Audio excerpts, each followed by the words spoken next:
doesn't take too much to figure out that what we spoke about this morning applies exactly till tonight. And that's just the way the Lord does it. I'm not that good a planner, nor am I that smart. At the end of chapter 3, we have this problem. It's not really it's a problem in man's sight, but for God, he's going to take care of it. In chapter 3, verse 13, dispatches were sent by swift messengers to all the provinces of the empire, giving the order that all Jews, young, old, including women and children, must be killed, slaughtered, and annihilated. That's a heartwarming thing, isn't it? Young, old, women, and children killed, slaughtered, annihilated on a single day. This is genocide. Governmental genocide. It was scheduled to happen on March the 7th of the next year. God had his hand. Look, it's well-known fact that God's not mentioned in this book, but his hands are all over it, right? A copy of this decree was to be issued as law in every province and proclaimed to all people. Remember, they couldn't renege on it. Once the Medes and the Persians, it was irrevocable. They would be ready to do their duty on the appointed day. At the king's command, the decree went out by swift messengers, and it was proclaimed in the fortress of Susa. And the king and Haman sat down to drink, but the city of Susa fell into confusion. Haman got mad because Mordecai wouldn't bow, remember? And so here we pick it up in chapter 4 and verse 1. And I told you this morning, when people get involved, when God is asking us to be a part of something, it starts to involve everybody. This idea of spiritual warfare has a way of gravitating to many people. Mordecai is going to get involved in it, and Esther's going to get involved in it, and God is pushing them. See, nothing changes. They're to worship God. They're to build up, to tear down Satan, to build up altars. And the problem is, their families didn't go back when they could have, and so they've been in Babylon. Babylon has taken over. They're now in the Medes and the Persians, and by all accounts, there doesn't seem to be much spirituality going around. We taught that early days. How does Mordecai keep it? He's Jewish for a while. How does Esther keep the fact that she's Jewish? There's all kinds of conjecture about where they're at even before all this, and how we went through that, how she even got into this so-called search for a queen, and what she had to do. It's been really mind-blowing to try and study all this and figure all this out. But here comes a moment, right? And God, see, here's a question. How many of you would like God's favor? How many of you would like to be treated like a queen or a king? Yeah, pretty good, right? Esther had it good. Remember in the early chapters, it's all gravy, right? She found favor, and guess what? She found favor with the king, and she found favor with attendants, and she found favor, and she found favor, and she found favor, and everything's good. But the truth is, God was revealing himself to her again, not to make her happy, not to make her comfortable. It's the same point, and God must be saying, it's the same point we had this morning.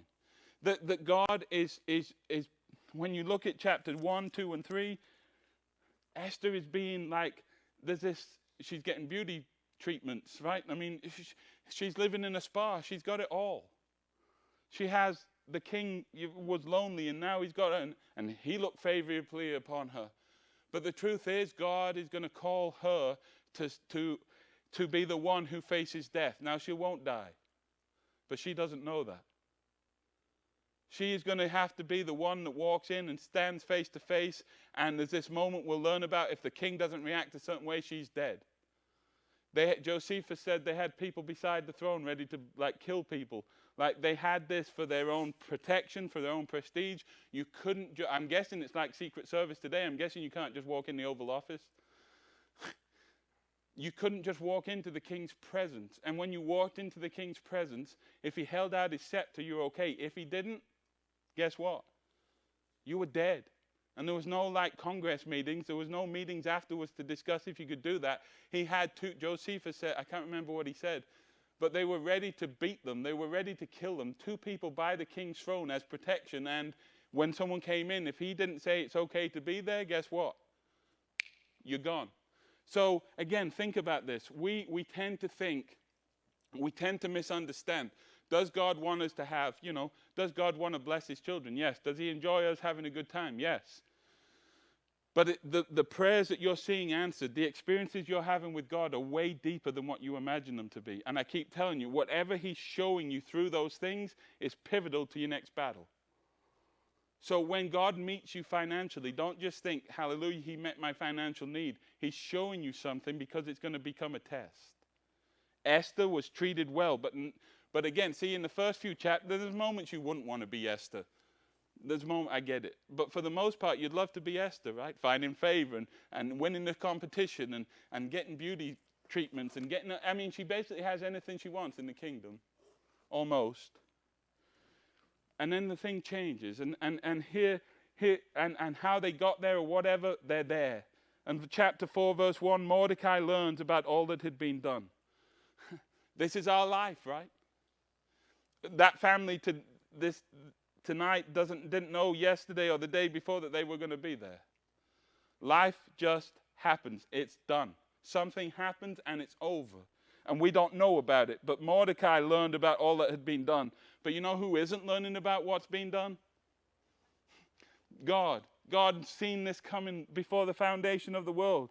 And Mordecai here, and by the way, Mordecai has had a lot of involvement in getting her to this beauty pageant or whatever, and he's told her, don't tell him you're Jewish and all of this stuff, and he's intrinsically involved in this story, and now God is using him and using him as one of the main players in this. But it's like Moses. Moses was God's deliverer, but who did they blame for it? When Moses got involved, things got what? Things got worse. Mordecai learns about all that had been done. Now there's conjecture again. You can be harsh on him, you can be gracious to him. They do a lot of things, but you know what's missing in here? Prayer is. Which should be a red flag somewhere, right? It should almost say straight away they prayed. They did a lot of stuff. Now I want to try and be as balanced and as fair as I can. Mordecai learns that it'd just be like you. You see, we tend not to be so concerned until it affects who? I mean, if the decree went out that every Persian is dead, you might have a little bit of compassion, but that's not the same. They're Jews, and they've just been told every single Jew is going to be annihilated. That's warm and fuzzy, right? And Mordecai hears about this, and this is a natural, see, there's part of this, I don't think this is just total despair. This is what God's people did. He tore his clothes, he put on burlap and ashes, and he went out into the city. That was normal procedure. That's what they do. If you look in the Old Testament, this was a physical way of saying to the Lord, we need your help. This is a really hard situation. I'm done. The burlap was uncomfortable. It was scratchy. It was like sackcloth. Ashes, who wants ashes on them?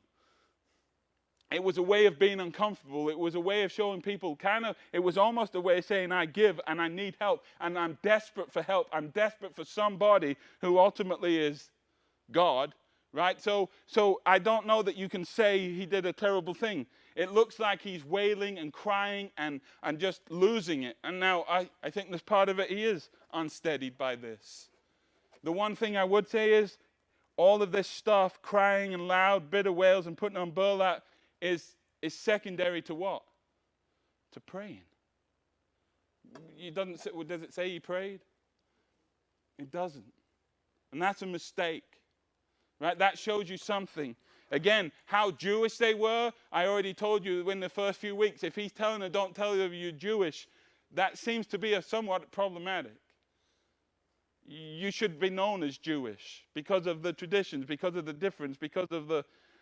But anyway, he puts on these clothes, he puts on burlaps, he puts on ashes, he goes out in the city, he's crying with a loud and bitter wail.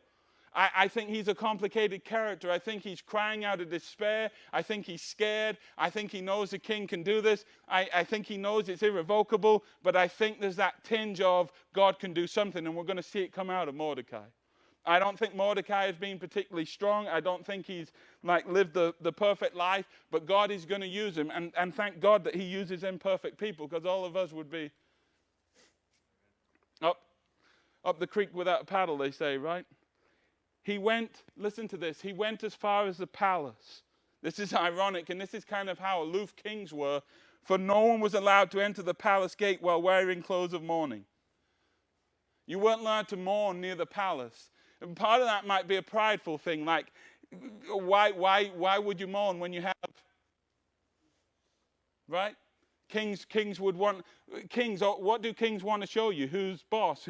How much you need them? Israel bought into that lie. We need a king. We need someone to look at. And for whatever reason, they weren't allowed to go near the palace whilst they were wearing clothes of mourning. And so he could only get so far. Remember how the story opens? Remember, it says in verse 1 of chapter 1, how many provinces? 127. With so much religion and so much language and so much all of this. And so they make this decree that in every language that is in that 127, they're going to write out the message. And so if nothing else spreads like wildfire, gossip and bad news does. Somehow we can stop talking about the gospel, but gossip will go a mile. Right? Bad news travels further and quicker than good news.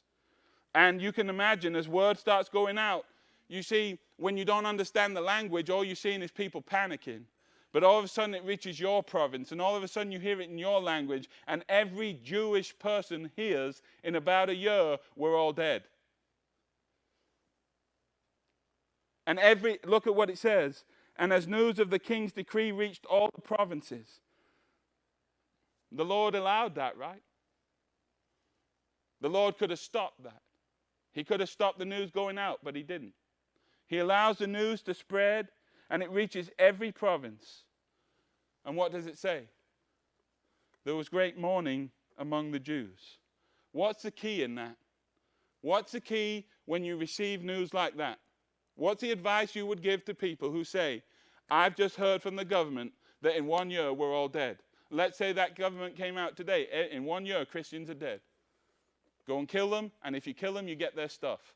I'm telling you, we'd have people against us pretty quick. Oh, my neighbor loves me. Not when he thinks he can get your stuff. I mean, if they sent out a decree tonight that said, in 1 year, let's kill all the Christians, I don't think they'd fail from lack of sign-up, do you? So when you hear bad news, when you hear terrifying news, what's your advice to people? Here, let's just be open a minute. Is God expecting you to never cry, to never show emotion and just say, oh, no problem? No. What is the key? The key is to grieve, but not like those without hope.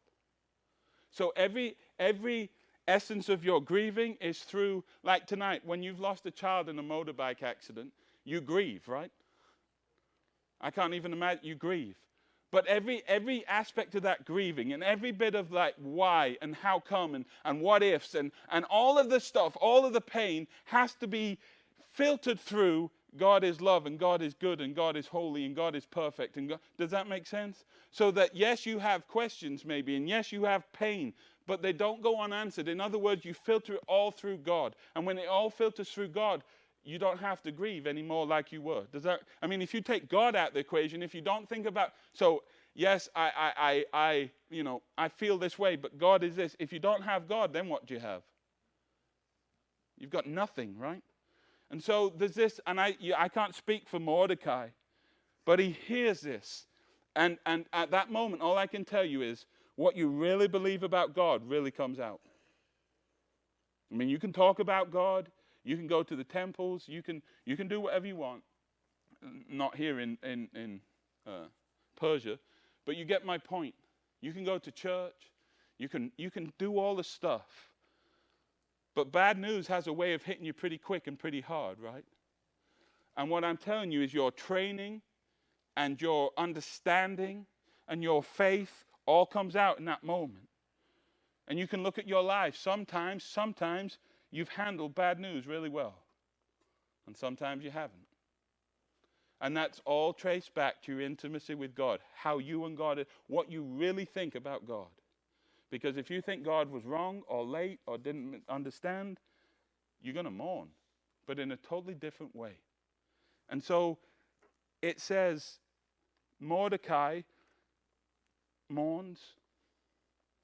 Again, one thing, he should have prayed, I think. There's nothing about prayer here. You can't imagine Daniel not praying, can you?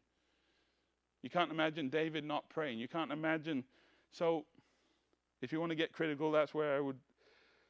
But it reached all the provinces. And what's the devil trying to do? The devil's doing this, right?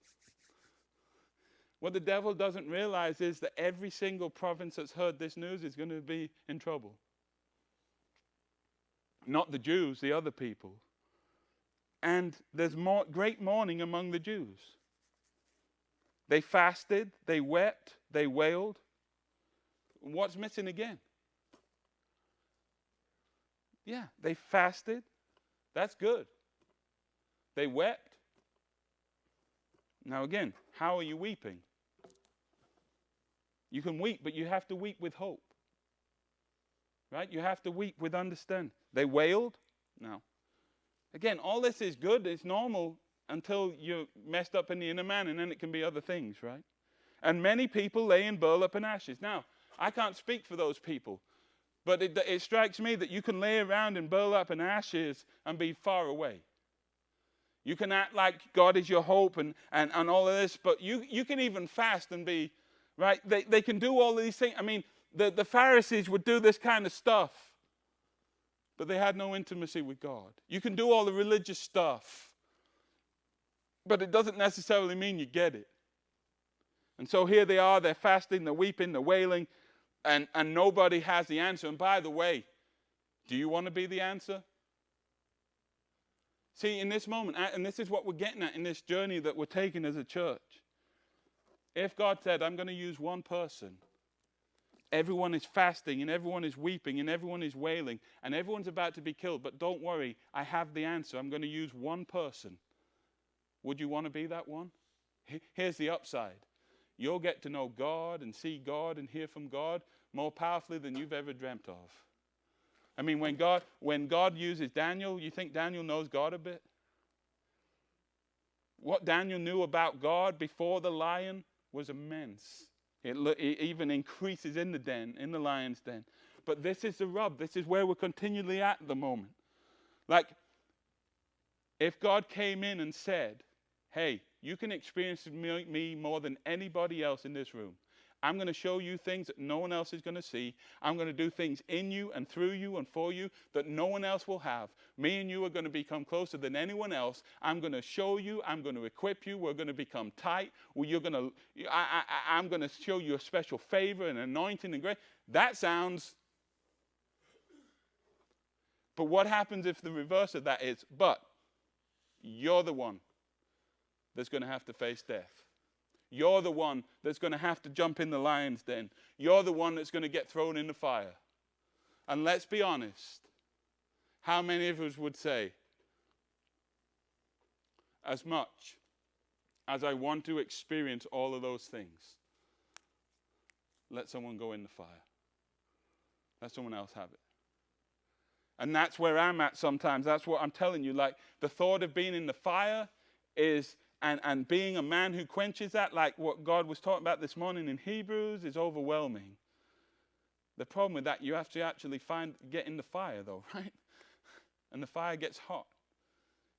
Look, the upside of the fire is they looked and there was nothing burning on them. Not a hair. You know how cool that is? And they looked up and guess what? There's a fourth man. Guess who came? Guess who? I mean, you talk about a good day. Jesus being in the fire with you. Hello, boys. Not burning, are you? This is who I am. Woo! The problem with that is you have to be in the fire to understand that. And I'm telling you, if Jesus came in and said, I'm going to sell you the fire experience, how many are signing up? If Jesus walked in and said, I want to show 3 of you what it was like, who's in?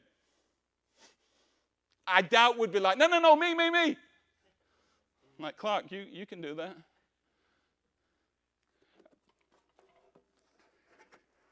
And so, verse 4. Queen Esther has these maids, and we talked about the eunuchs and all that. When Queen Esther's maids and eunuchs came and told her about Mordecai, she was what? Deeply distressed. Again, you can be distressed, you can have, but you've got to filter it through faith. You've got to filter it through God. She sent clothing. See, look what she sent clothing to him to replace the burlap. Is that the answer? The burlap's uncomfortable. So she sends clothing. But guess what? He didn't need what? He didn't need new clothes. He didn't need to be comfortable. He's the one that wore it in the first place. You see, we think we can take these things and like clothing is the last thing you need to worry about. I mean, have some on. But other than that, don't worry about it. Look, she sent clothing to him. It's almost like that's how the palace works, right? If something goes wrong, just throw comfort at it. Just throw money at it. Just do something for it. But he refused it. Then Esther sent for Hathach, one of the king's eunuchs, who had been appointed as her attendant. She's got attendants, she's got wealth, she's got eunuchs to help her, she's got maids, she's got it all, right? One of the king's eunuchs who had been appointed as her attendant. She ordered him to go to Mordecai, and look at what it says. What does she ask him? Where did she live? Okay, we're going to find out. He hasn't even called on her for how long? For 30 days.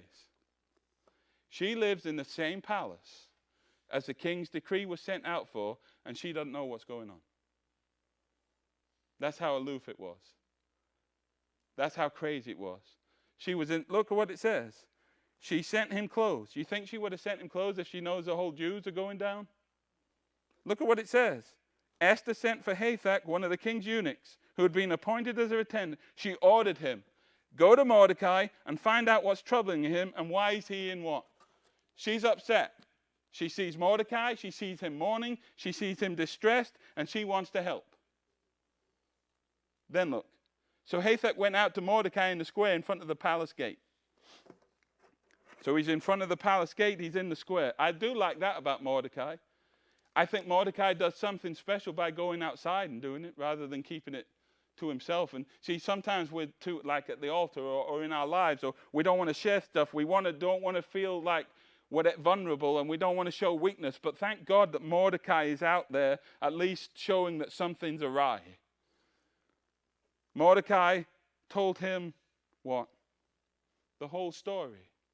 Imagine telling the whole story. Wait, who started this? How did we even go down this road? What would Mordecai have to say? What was the nucleus of this fight? Yeah, I refuse to what? I refuse to bow to Haman. And we are where we're at. What would a ton of people, even well-meaning people, say to you at that moment? Why didn't you bow? And what would their advice be? And they had a problem because of the law. But that's what well-meaning people do, right? That's a problem when we start to get in a spiritual fight, when we get in spiritual warfare, when we stand up and let me ask this, did Haman do the right thing in not bowing?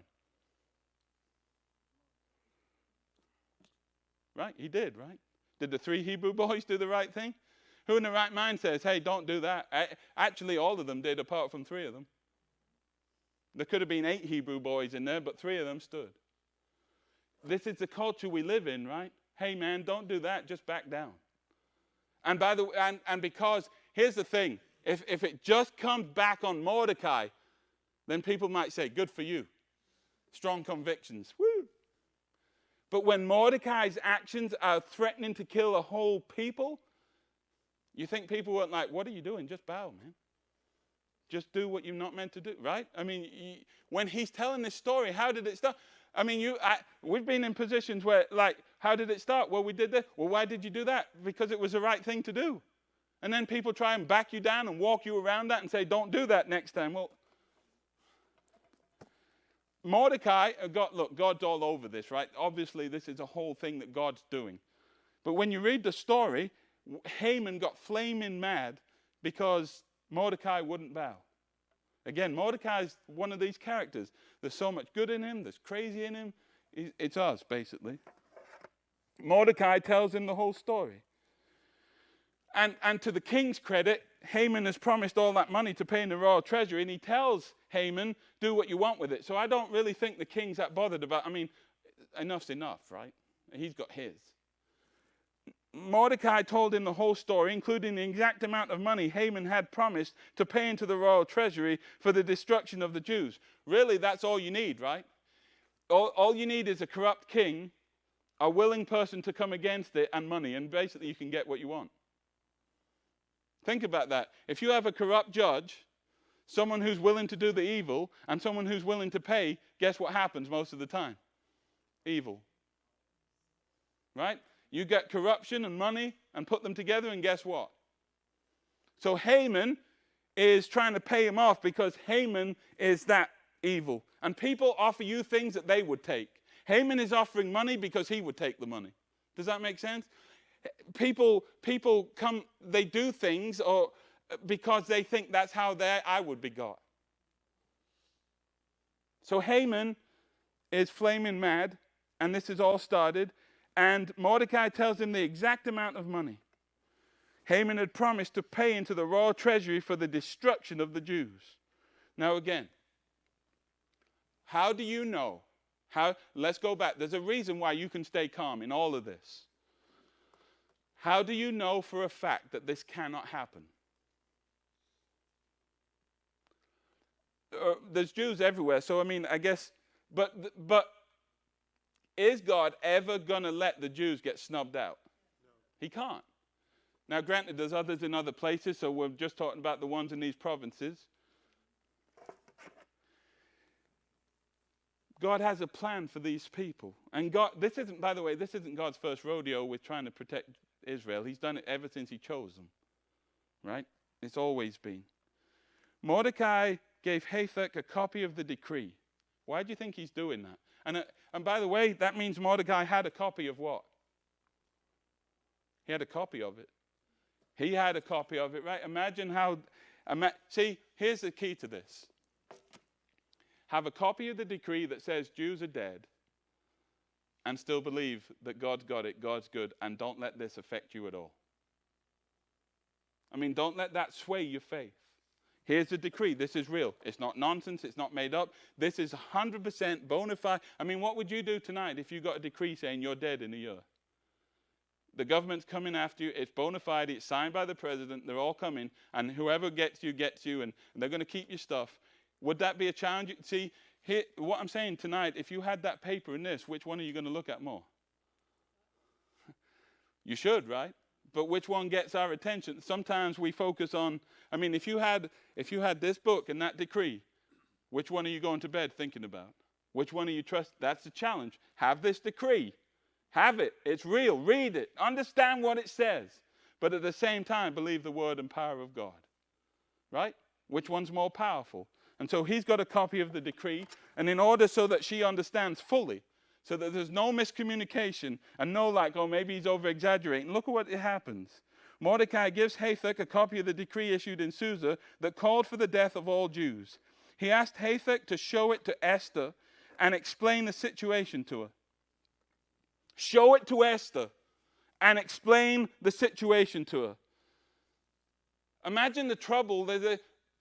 One of the questions is to her husband, why in God's green earth did you sign that decree? Like, what are you doing? You did that for Haman? I mean, you talk about being in the wrong. You see, God's calling and God's anointing and God's blessing seems fantastic until it was good to be in the palace, right? Until where's the very last place you want to be when there's an edict to kill all the Jews and you're Jewish? I mean, if God said we're going to kill all the Americans in Macon, guess where you wouldn't be? And not if God, I mean, if the government said that, God probably wouldn't say that. Yeah. What happens if it was all blondes? You'd all dye your hair, right? All the blondes would. The worst place to be is a palace. The worst place to be is the queen. And yet she'd entered a competition for that. We ask God for a calling. We ask him for anointing. We ask him for favor. We ask him to give us a position. And then we realize why he's given us that. See, we ask for position. Why? Who knows why? There's different reasons why we ask God to give us a certain position, right? And when he gives us that position, we start to realize why he gave us that position. And we start to think, can we change a position? She's got a problem. She's got a problem. I don't know what she thought Mordecai was upset about, but this is beyond her. Look at what it says. He asked Hathach to show it to Esther and explain the situation to her. He also asked Hathach to direct her to go to the king. And again, if you want to be critical, like the first place to go isn't the king. The first place to go is who? Is God. And pray and seek his face. Don't ever put people above God. Don't ever, you see, we say, I can't approach my boss like that. I'll lose my job. Hold on, God's over all of that.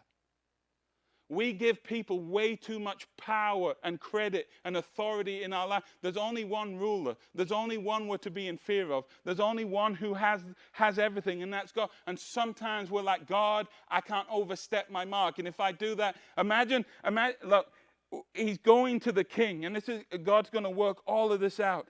He asked Esther, and by the way, you know how much time Esther has to react to this? She's doing whatever she's doing. She seems to be aloof in the palace, and all of a sudden it says, ask Hathach to direct her to go to the king to beg for mercy and plead for her people. All of a sudden it's going to come out that she's what? It's just like Gideon. He tried to hide it, but it came out. I don't know why we don't understand it. What you try to hide will come out, especially if it's meant to come out. Anyway, they're there, and listen, and let's be real. If our best hope, and I understand what he's saying, but if our best hope is for anybody else to have mercy on us, you know how much hope we have? I mean, if our best hope is a president to have mercy on us, or our principal to have mercy on us, or our pastor, or our boss, or anybody else's mercy, are you going to bed tonight? I mean, aren't you glad that your eternal life isn't on someone else's grace and mercy? I mean, this is this nonsense about penance and trying to, and people praying for you, and if you pay enough money, which, listen, the church would be way better off if that was true. You had to pay us a bunch of money to get you out of purgatory. We could do that.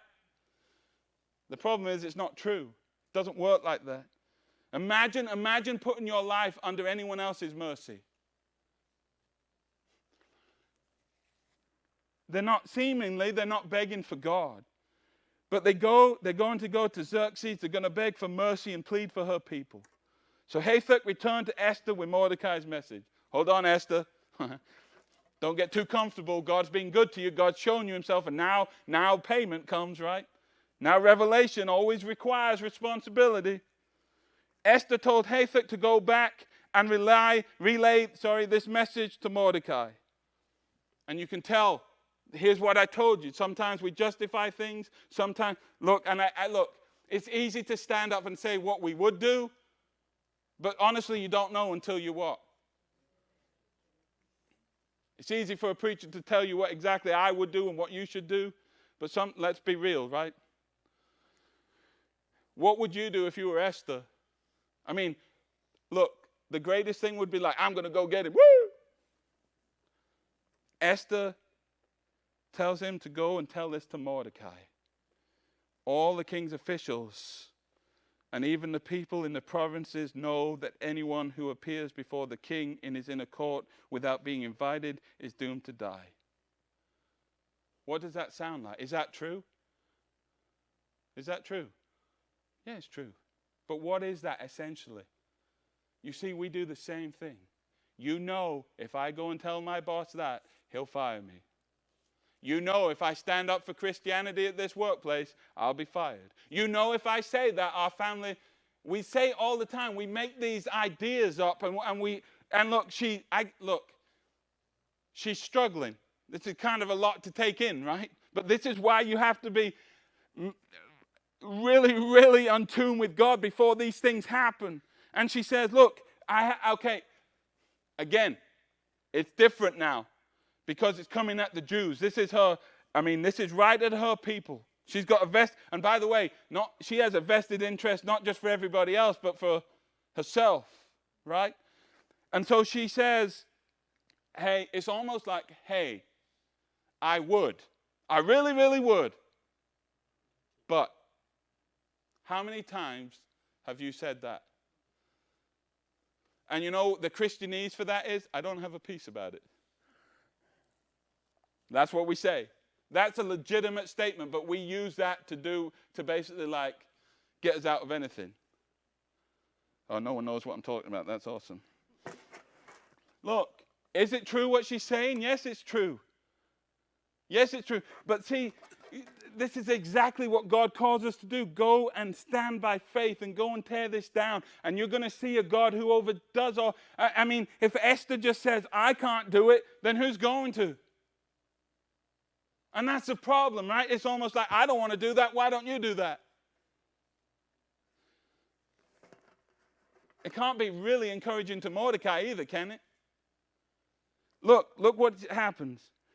Anyone who appears before the king without being invited is doomed to die unless the king holds out his gold scepter. All right? So, when you walked in and you weren't invited, the only reprieve you have was what? Him holding out his gold scepter. What's the trap of that? You see, the trap of that is giving to the king all the power. And saying, it's kind of like going to court and saying, we need this as a judge and this as a judge. No, you need God watching out for you. The judge is not nearly as important as God. God can override. God. You see, we give a lot of credence to judges, right? Because if you're going to court, you want a what? A good and fair and stable judge. Do you know you can stand in front of an atheist and proclaim Christ and still get a good thing because God's over all of that? Like, I get it. I get that the king's in power, and I get this gold scepter thing. But don't dare think like, it's all in the king's hand. Let's hope he's a good person. Because if it's based on that, guess what? I mean, if your only hope is, surely he loves me enough to hold out his scepter, and you would think, why did he get with Esther? The bigger picture of that is God kind of brought it together, right? But why? Remember what we said? He went nuts at Vashti. He got drunk. He calmed down, and he regretted what? And so he wanted someone close. So they come up with this competition, and he finds Esther. And all of a sudden, Esther's my lady. Esther's my choice. Here's where she's uncomfortable. And here's what's funny. We often think that God needs certain things to be in place before we can do anything. Ergo, if the king has to, if you believe that the king, it's true. If you're looking at this and the king has to hold out his scepter, when are you going to the king? When would you choose to go see him? When you're fighting? When? Yeah. You think you might try and butter him up first? You would pick the best possible time, right? Look, in marriage, there's times to ask things and there's times not to. Hey, can I go here? Don't do that in the middle of an argument. Not good. There's certain timing, right? There's just timing. Notice what it says. He asked Hathach to direct her to go to the king and beg for mercy. She says, but if he doesn't hold out the scepter, I'm dead. And look at what she says. And the king has not called for me to come to him for how long? You think it's a good time to go see him? I have no idea why he hasn't called it, but something's awry. Maybe he was bored now with the physical. Maybe 30 days seems like a long time, don't it?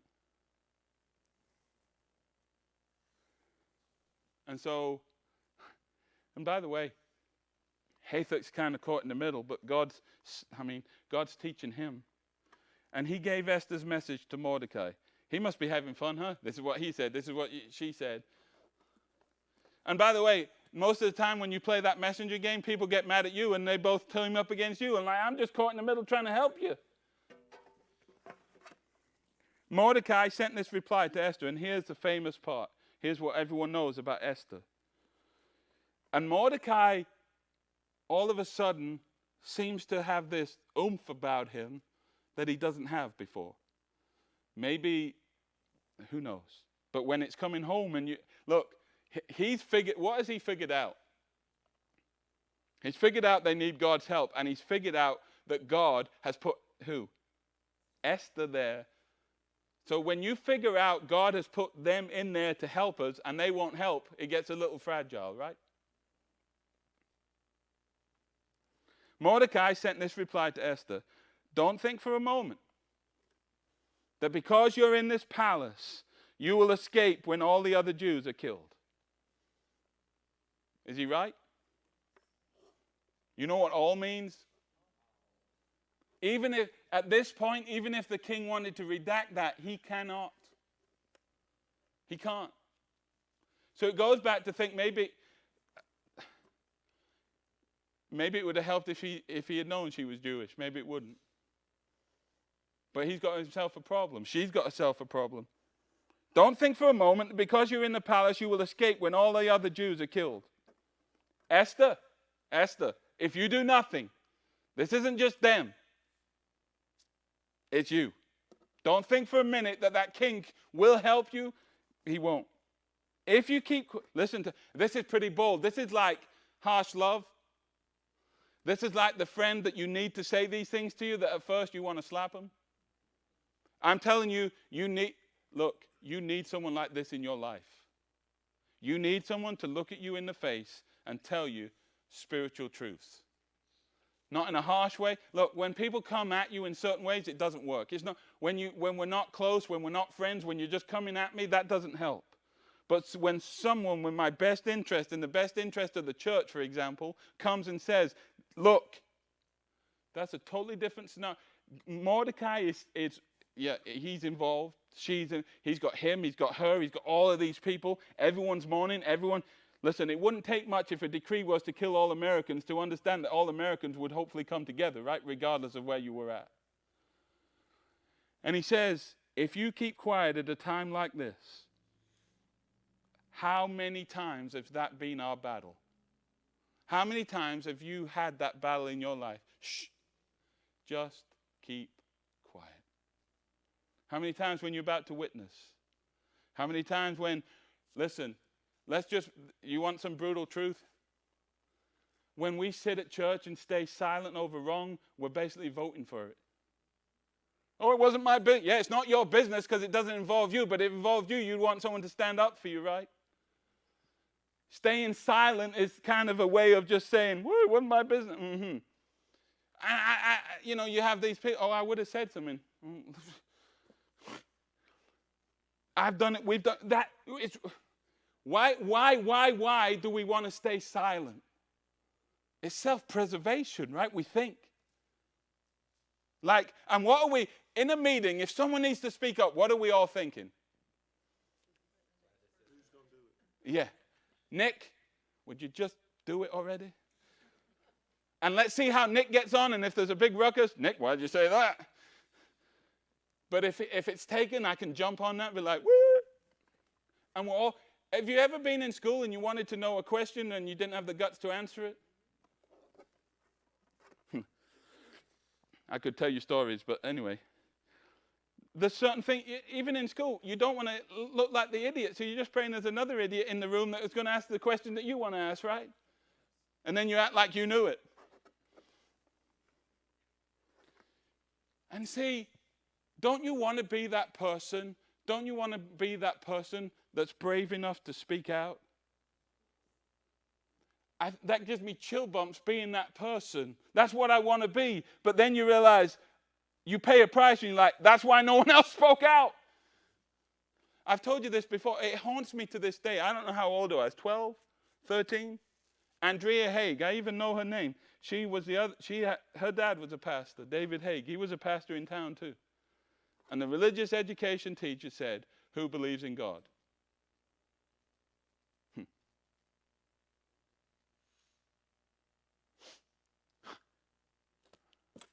Well, I'm staring at her like, you're a pastor's kid. Well, so am I, but no. Just say something, will you? And she didn't. And I wonder if I had said something that That still haunts me to this day. I can never get that back. I wish I had the guts to say, I do. I do. And you can walk out and be like, and God's gracious and God's merciful. But I'm telling you, there's opportunities I look back and I'm like, and that's what I'm saying. See, I want to be strong and I want to tell you I'll do it. But in my life, I've had moments where I just collapsed. And you can justify it. And you can say what you want. I can go home and say, well, she didn't do it. Right? We get challenged with this, right? Keeping quiet. It's funny how we somehow don't have a problem with we don't keep quiet about the stuff we should keep quiet about. If you keep quiet at a time like this, listen to what he says. This is amazing. Deliverance and relief for the Jews will arise from where? He doesn't say that if you don't do it, God's out. If you don't do it, that it's all over. Somehow he understands that deliverance and relief is coming. But it'll come from what? Now think about that. Think about God personally telling that to you. I want to use you to bring deliverance and relief. I want to use you. But if you choose to stay silent, I will bring deliverance and relief. But I won't do it through you.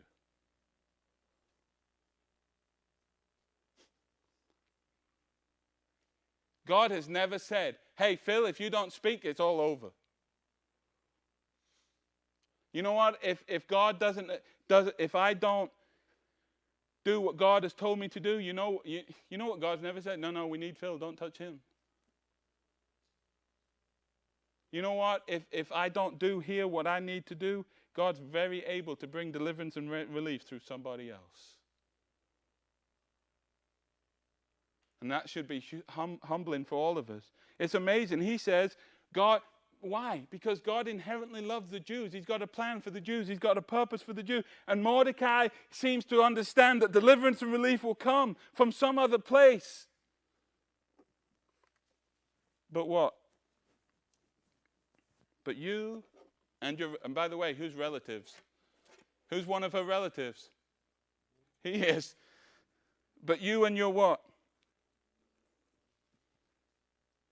Relatives will die. Who knows if perhaps, who knows? I think he knows. Who knows if perhaps you were made queen for your makeup, for the good times, for all the riches, to be in a palace, to be safe. Who knows if God made you queen? And by the way, who would think she made queen by all of this crazy that's happened in a beauty pageant? Who knows if perhaps you were made queen for just such a time as this? You ever looked at and thought maybe God's called you to certain places, to certain things for just that exact reason? That God has brought you to a circumstance, that God has brought you to a crossing point in your life, that God has brought you to a church, that God has brought you to whatever it might be. Because now's your time to stand. Now, God has orchestrated this. Esther, this is why I made you queen. Imagine if God told Esther and Mordecai, there's going to have to be death threats against the Jews and we're going to have to handle it. They wouldn't have signed up.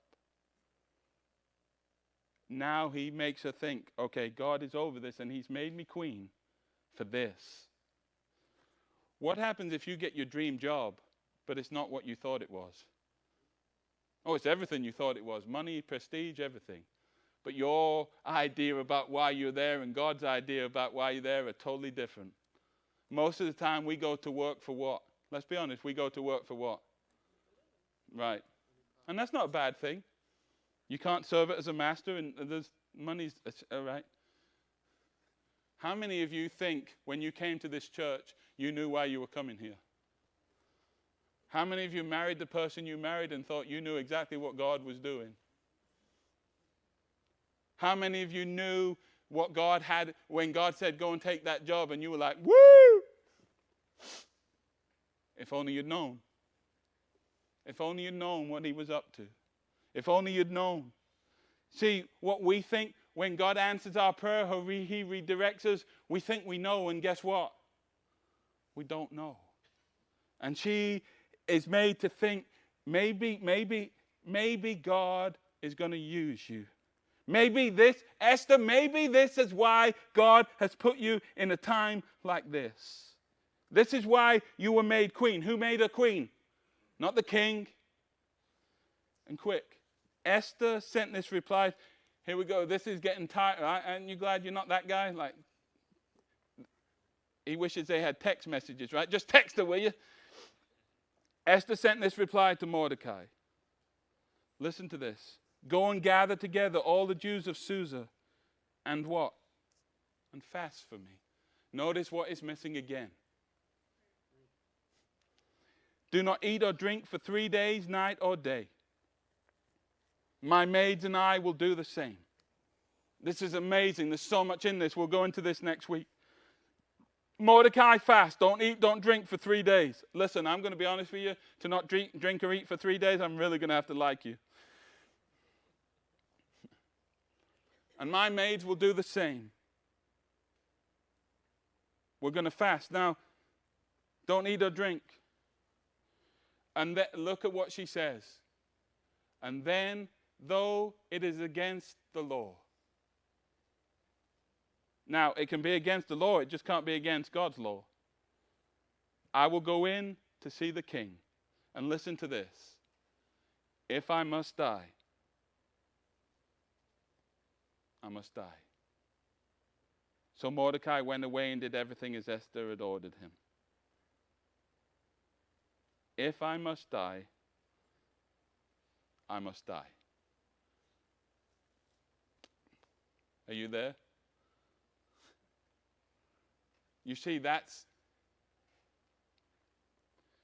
you think you should just pray that if you don't mean it? How many, and I include myself, how many of us are ready to say, you know what, honestly and truly, if the gospel, if the kingdom, if God's service, if God's calling on my life is that I must die, I'm good with it. Let's be honest, that's a struggle in every pew, every seat here. Every one of us. That's, again, Mordecai and Esther are she's kind of come with this like, well, and now God speaking to her, and she's gone from kind of, to like, man, I'm full in. If I die, I die. Let's do this. It's against the law. I'm going in. We'll catch that next week more, but it's a really, but do you see how everything Esther we're talking about in Gideon, it's the same thing. It's the same. Stand up and be counted. Stand up and tear down the enemy. It's the same thing. And we're going to see Esther go in, and we know if you've read the story how God overcomes all of these things. Does anyone have any questions, thoughts?